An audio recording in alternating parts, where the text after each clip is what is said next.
Very good afternoon to you all. My name is Dr. Alasan Ibrahim. I'm the facilitator of Element of Management BUS106. So today we are going to discuss our first topic, which is evolution of management theory. So the evolution of management theory is the first under this course. So under evolution of management theory, we are going to look at evolutionary and development of management, which is further divided into several periods, starting with the pre-industrial period. Thank you very much.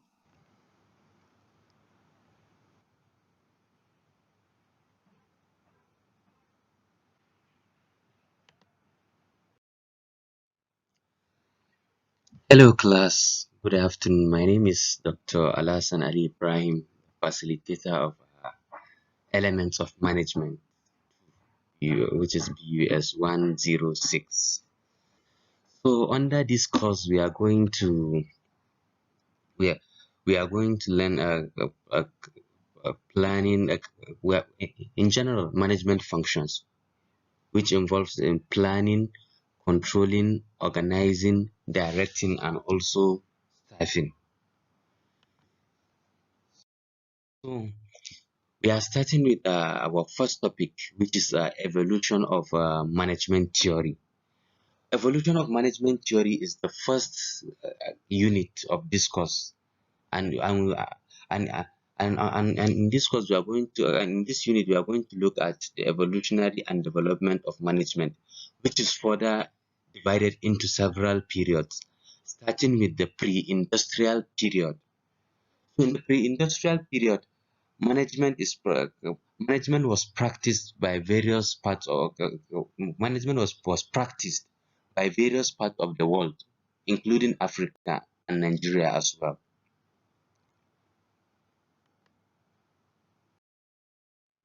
So I will start by explaining by explaining industrial revolution. This was the period.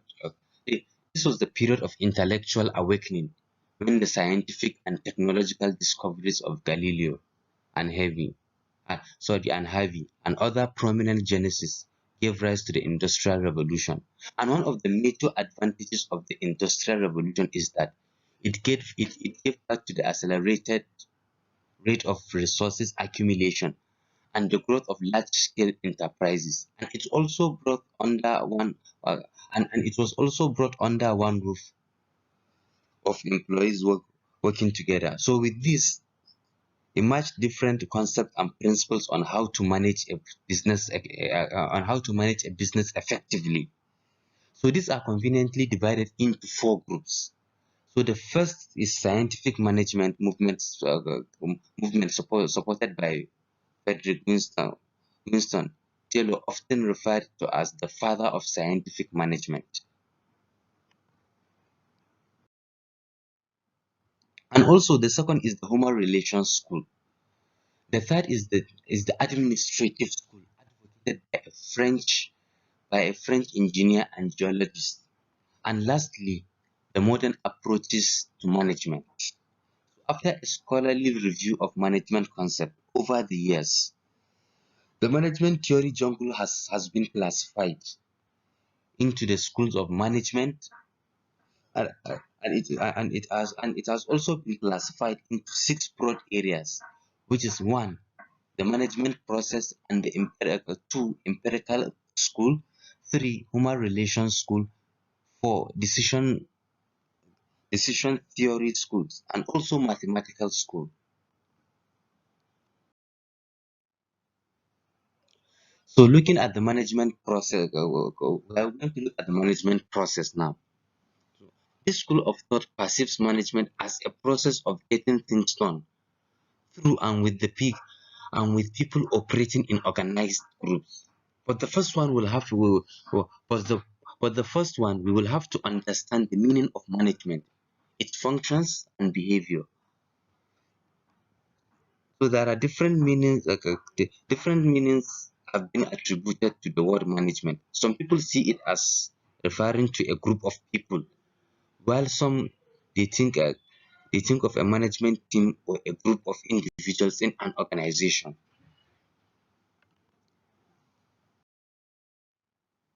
So furthermore, this course this course will also have a critical look at management as art, as given by CC Umachukwu, or management as science, as proposed by Frederick. So this course this course further looks at the principles of management, defining principles defining principles of management. So let me start by explaining management as a system. The system approach to management encourages management to perceive the internal and external environmental factors integrated as an integrated whole. As a result of this system concept, the manager views the physical, human, environmental, and also the psychological facets of the job as linking to form as linking to form an integrated whole.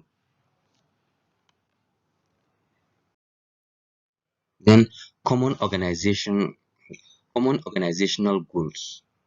Under this, the common organizational goals include: A. Profitability, B. Survival, C. Growth, D. Market share, E. Productivity, F. Innovation, G. Employee welfare, H. Service to customers, and I. Social responsibility.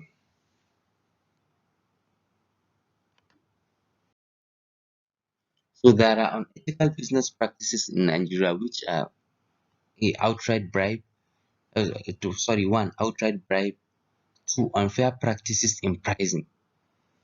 Then number three, price discrimination. We, we have series of discrimination in Nigeria. Then four, dishonest advertising. Five, price collusion by competitors. And six, unfair and prejudice in hiring. Seven, cheating of customers. Number eight, dishonest advertising. Nine, unfair credit practices. And 10, overselling. 11, collusion by competitors. 12, dishonesty in making and keeping it. Dishonesty in making.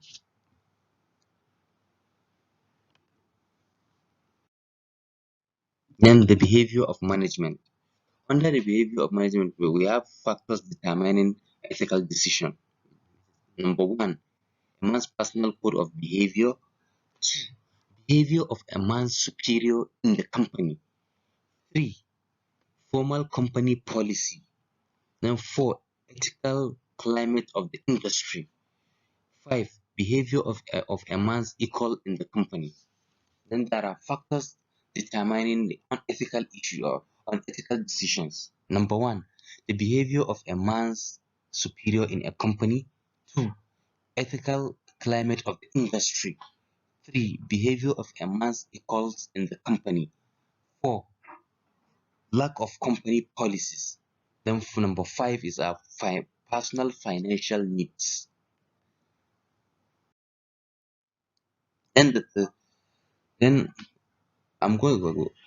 We are going into the third unit of this. In the third unit of this course, we are going to look at the decision in business organizations, starting with decision making process.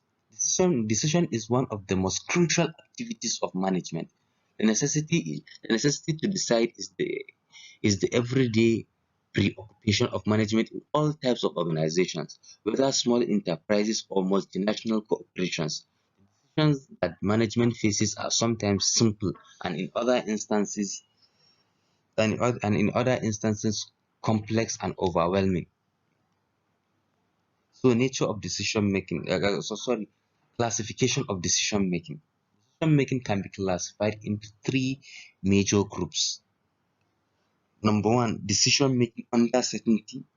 Two, decision making under risk. And number three, decision making under uncertainty.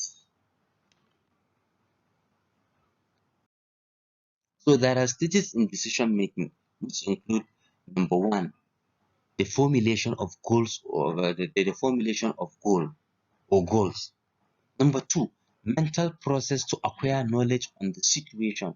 Number three, analysis to determine alternative course of action. Number four, choice procedure. Number five, implementation.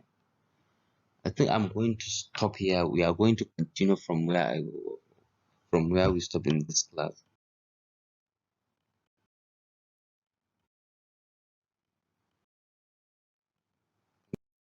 Thank you.